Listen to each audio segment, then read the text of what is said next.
Hello, നമസ്കാരം. എന്തൊക്കെയുണ്ട് വിശേഷങ്ങൾ? എല്ലാവർക്കും സുഖം തന്നെയല്ലേ? ഹെവൻ ഓഫ് ഫുഡീസിലേക്ക് ഏവർക്കും സ്വാഗതം. നമുക്കിന്ന് ബേക്കറി സ്റ്റൈൽ പഴംപൊരി റെഡിയാക്കുന്ന ഒന്ന് കണ്ടാലോ? വളരെ എളുപ്പം റെഡിയാക്കാൻ പറ്റിയ ഒരു പഴംപൊരിയാണ് ഇത്. ഈ ചാനൽ ആദ്യമായി കാണുന്നവരാണെങ്കിൽ സബ്സ്ക്രൈബ് ചെയ്യാൻ മറക്കരുതേ. സബ്സ്ക്രൈബ് ചെയ്താൽ മാത്രം പോലെ തൊട്ടടുത്തുള്ള ബെല്ലൈക്കനും കൂടി പ്രസ് ചെയ്താലേ ഞാനിടുന്ന വീഡിയോസിൻ്റെ നോട്ടിഫിക്കേഷനൊക്കെ നിങ്ങൾക്ക് ലഭിക്കുകയുള്ളൂ. നിങ്ങളുടെ ഫ്രണ്ട്സിനൊക്കെ ഒന്ന് ഷെയർ ചെയ്തോട് തന്നെ ഒന്ന് സപ്പോർട്ട് ചെയ്യണേ.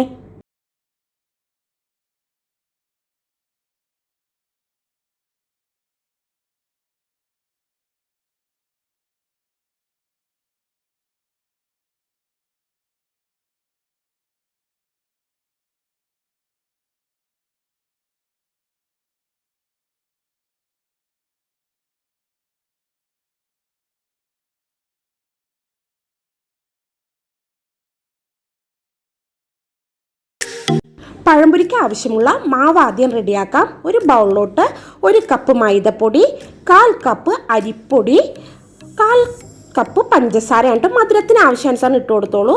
1 ടീസ്പൂൺ മഞ്ഞൾപ്പൊടി, 1/2 ടീസ്പൂൺ ബേക്കിംഗ് സോഡ, ആവശ്യത്തിനുള്ള ഉപ്പും കൂടി ഇട്ട് കൊടുക്കുക.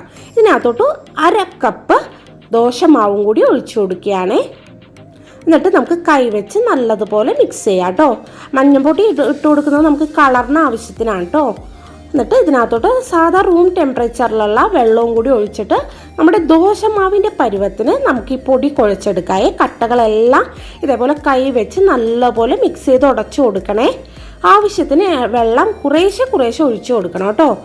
എന്നിട്ട് ദോശമാവിൻ്റെ ആ ഒരു പരുവത്തിന് നമുക്ക് നല്ലതുപോലെ കൈവച്ച് തന്നെ ഇതേപോലെ മിക്സ് ചെയ്തെടുക്കാം. ഈ ഒരു പരുവം കേട്ടോ.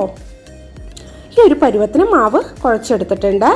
നമ്മുടെ ഇവിടെ പഴം ഞാൻ അരിഞ്ഞു വെച്ചിട്ടുണ്ട് കേട്ടോ. ഞാൻ 2ആയിട്ട് നീളത്തിൽ കട്ട് ചെയ്ത് വെച്ചിരിക്കുകയാണ്. ഇപ്പോൾ വലിയ പഴം എന്നാണെങ്കിൽ 3 കട്ട് ചെയ്തെടുക്കാം കേട്ടോ. എന്നിട്ട് അതെ എണ്ണ ചൂടാൻ വെച്ചിട്ടുണ്ട്.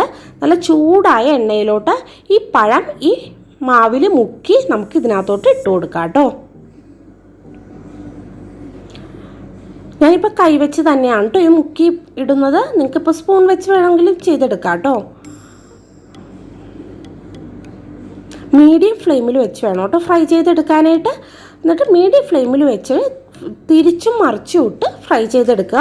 ഹൈ ഫ്ലെയിമിലായ പെട്ടെന്ന് ഈ മാവ് കരിഞ്ഞു വരും കേട്ടോ. പുറം ഭാഗത്തുള്ളത് ഉള്ളിലുള്ളത് വേകാനായിട്ട് ഇത്തിരി താമസം കൊടുക്കുക. അതുകൊണ്ട് മീഡിയം ഫ്ലെയിമിലിട്ട് തിരിച്ചും മറിച്ചും ഇട്ട് നമുക്ക് ഫ്രൈ ചെയ്തെടുക്കാം. അടിപൊളി ടേസ്റ്റുള്ള പഴംപൊരിയാണ് കേട്ടോ. അതെ നമ്മുടെ പഴംപൊരി ഇവിടെ റെഡി ആയിട്ടുണ്ട്. ശരിക്കും ആ ബേക്കറികളിൽ നിന്നും ചായക്കടകളിൽ നിന്നൊക്കെ കിട്ടുന്ന പഴംപൊരിയുടെ അതേ ടേസ്റ്റോട് കൂടിയ പഴംപൊരിയാണ്. നിങ്ങൾ ബാക്കിയുള്ള ആ പഴവും കൂടി ഇതേപോലെ തന്നെ ഫ്രൈ ചെയ്തെടുക്കുകയാണ് കേട്ടോ ഞാൻ. ഇപ്പോൾ നിങ്ങളുടെ കയ്യിൽ ദോശമാവില്ലാന്നുണ്ടെങ്കിൽ ഈ രാവിലെ തന്നെ ഈ ബാറ്റർ നമ്മൾ പൊടികളെല്ലാം രാവിലെ കലക്കി വെച്ചിട്ട് വൈകിട്ട് ഉണ്ടാക്കി കഴിഞ്ഞാലും നമുക്ക് ആ ഒരു ടേസ്റ്റ് ആ ഒരു പുളിപ്പ് കിട്ടും. ഇപ്പോൾ അതില്ലാന്നുണ്ടെങ്കിലും കുഴപ്പമില്ല കേട്ടോ.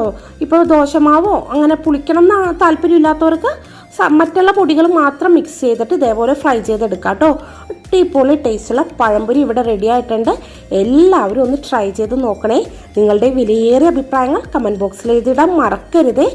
എല്ലാവരും സേഫായിരിക്കാൻ ശ്രദ്ധിക്കണേ. എല്ലാവർക്കും നല്ലൊരു ദിനം ആശംസിക്കുന്നു.